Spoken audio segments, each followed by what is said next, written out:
Muy bien, saben ustedes que Thelma Luzani y Pedro Briguer están justamente allí en Paraná cubriendo la cumbre del Mercosur que finaliza en el día de hoy. Pero la gran noticia del día tiene que ver con este restablecimiento de las relaciones entre Cuba y los Estados Unidos. Así que los escuchamos, nos interesaría saber cuál es el análisis de ustedes. Sí, efectivamente fue como una bomba acá en Paraná el conocer al mediodía, alrededor del mediodía, la noticia de que ambos presidentes, el presidente de Estados Unidos y el presidente de Cuba, iban a hablar a sus respectivos países para contar esta novedad, que tiene varios aditamentos interesantes. En primer lugar, lo sorpresivo, ¿no? Es decir, evidentemente se estaba planificando por varios anuncios que ustedes mismos comentaban que habían hecho Bill Clinton y Hillary Clinton, pero cayó realmente de sorpresa. Y la pregunta es, bueno, ¿qué se puede esperar de esta nueva medida? En mi opinión, el Congreso de Estados Unidos tiene que tomar algunas decisiones, con lo cual hay que ser bastante cauto. De todas maneras, implica un cambio muy significativo para toda la región. ¿Qué pensás vos, Pedro? Sí, es verdad lo que decís, Thelma. Además, les recuerdo que estamos acá en Paraná, en la sala que utilizaron los presidentes antes del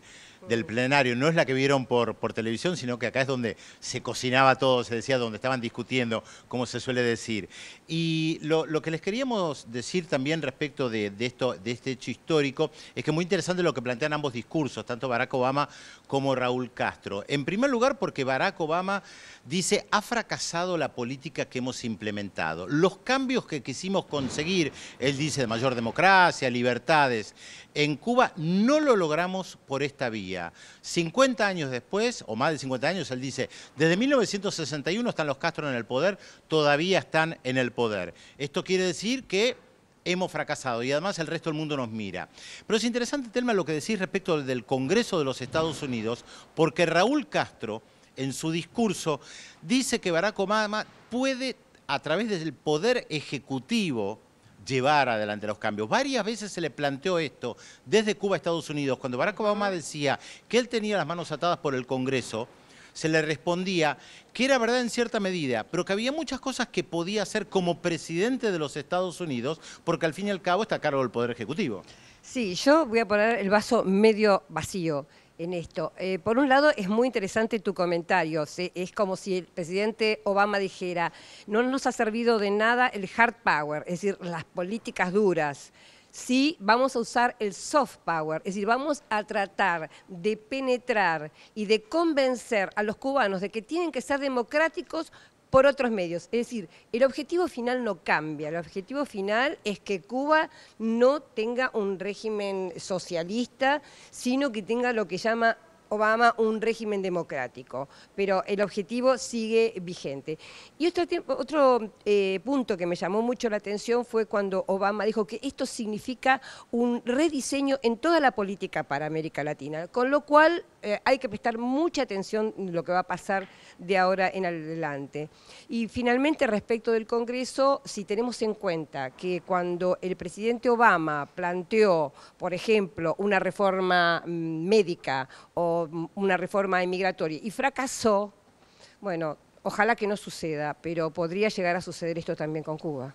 Sí, sin lugar a dudas, como planteás, Thelma, esto es complicado. A ver, estamos frente a un paso histórico, está claro, Raúl Castro dice se van a normalizar las relaciones diplomáticas, pero él también advierte, el bloqueo debe cesar, y ahí es cuando agrega el tema del Parlamento. Hay que tomar en cuenta también que este año, y lo hemos mencionado en más de una oportunidad en Visión 7, en el noticiero, el New York Times tuvo editoriales muy jugados pidiendo el levantamiento del bloqueo y la normalización de las relaciones. De hecho, ayer mismo hubo un editorial de New York Times que otra vez planteaba esto. Lo que sucede, Thelma, es que lo que vos decís respecto de la política hacia Cuba es un viejo debate que hay en Estados Unidos, si conviene el bloqueo o conviene inundarlos con consumo. Muchos lo que dicen es, abramos la economía cubana a través del consumo, dejemos que el capitalismo entre y entonces todos los cubanos que viven en la isla van a querer el capitalismo. La pregunta es si lo van a querer implementar de verdad. Es lo que les dio resultado con la caída del muro de Berlín, ¿no es cierto?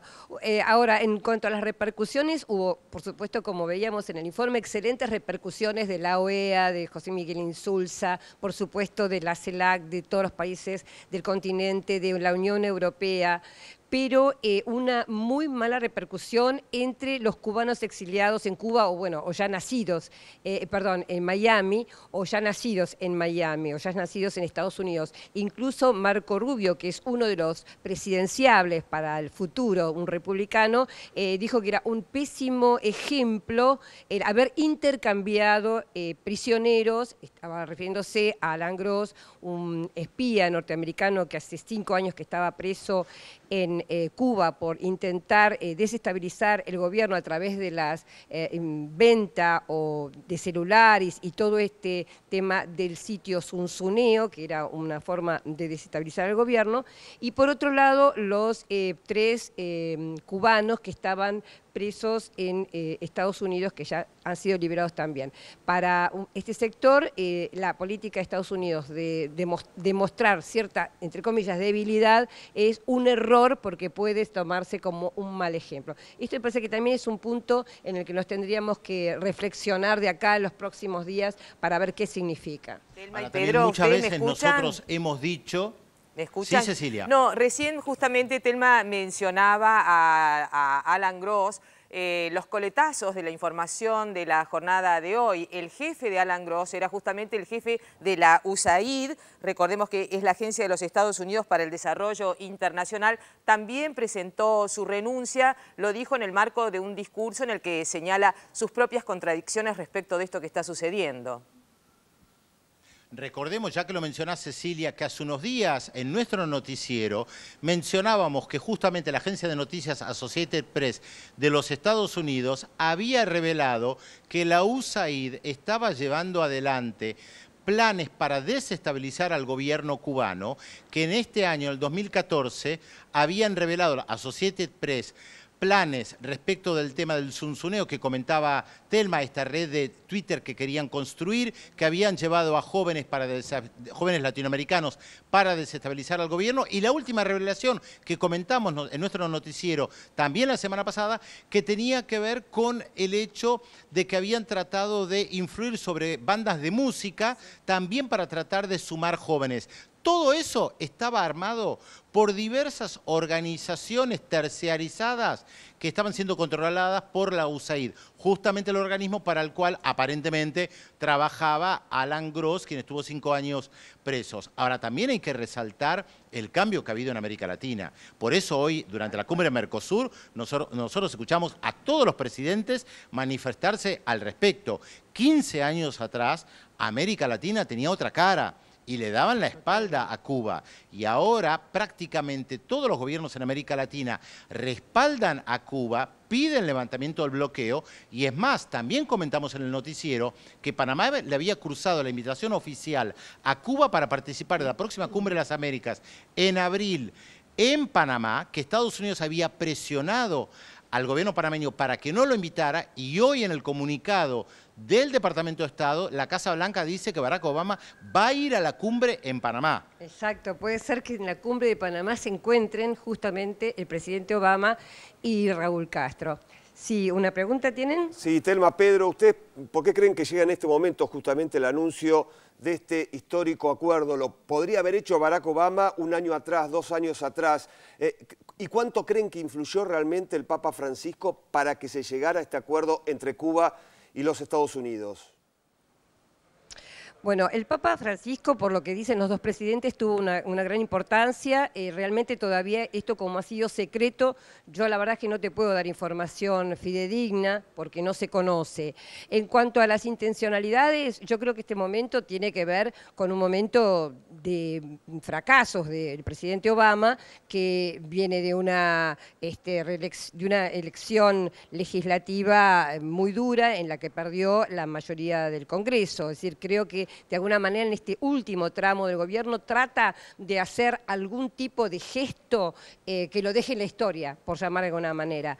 Ahora yo tengo una serie de interrogantes. Justamente sí, a propósito de lo que estás diciendo, te quiero hacer una consulta, que es ¿cómo sigue, digamos, qué puede pasar? El embargo se va a levantar solo si el Congreso de los Estados Unidos aprueba la verdad Claro, es que el Congreso no le juega a favor a Obama. ¿Qué es lo que puede suceder allí?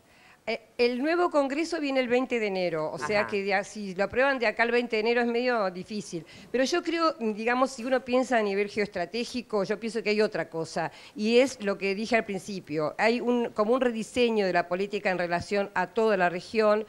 Como dijo Pedro, en la región ha habido muchísimos cambios, hay mucha autonomía, hay mucha independencia que Estados Unidos en realidad no quiere, no le conviene, y yo creo que este gesto, que es un gesto de avance, también trae un rediseño que tal vez no sea tan beneficioso como lo estamos imaginando. Pero bueno, es algo, un interrogante, algo que planteo y que dejo en puntos suspensivos. En realidad, Cecilia, Pablo, estamos especulando como todo el mundo, porque está todo el mundo asombrado. Como bien dijo Telma, esto cayó como una bomba de sorpresa. El propio presidente de Venezuela, Nicolás Maduro, dijo que hoy, mientras estaban hablando los otros presidentes, él estaba siguiendo Twitter para informarse, porque realmente estaban todos sorprendidos. ¿Podemos entrar en el terreno de las especulaciones?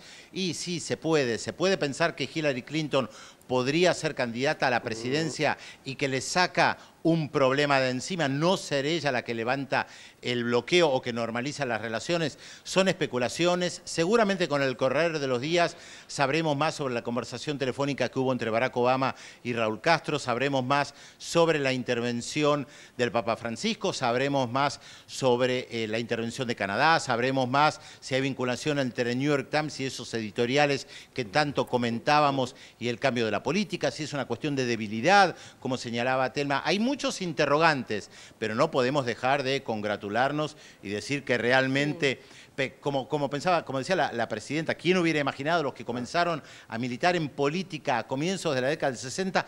Todo lo que conocieron fue el bloqueo en contra de Cuba. Bueno, hoy decía Barack Obama, él nació en 1961, o sea, para él toda la vida hubo bloqueo en Cuba, ¿no? Eso es interesante.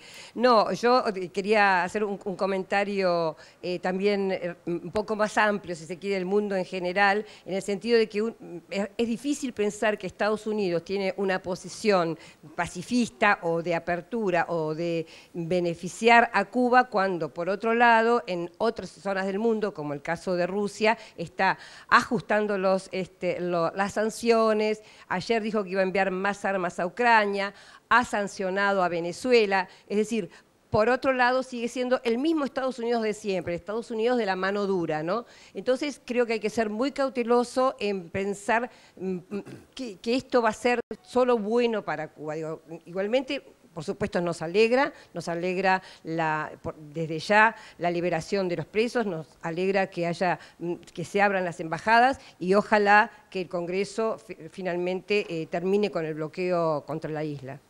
Sí, podemos agregar que seguramente el sábado en Visión 7 Internacional vamos a tener mucha más información, análisis, invitados para tratar de analizar este gran tema, sin lugar a dudas. Muchas gracias a los dos. Quiero contarles que está Atilio Borón en nuestros estudios. Vamos, por supuesto, a dialogar con él. Hará él su análisis sobre esta noticia que nos ha impactado muchísimo a nosotros y al mundo entero. Saben que es politicólogo, es sociólogo, así que en un ratito va a ser un placer escuchar su análisis. Bueno.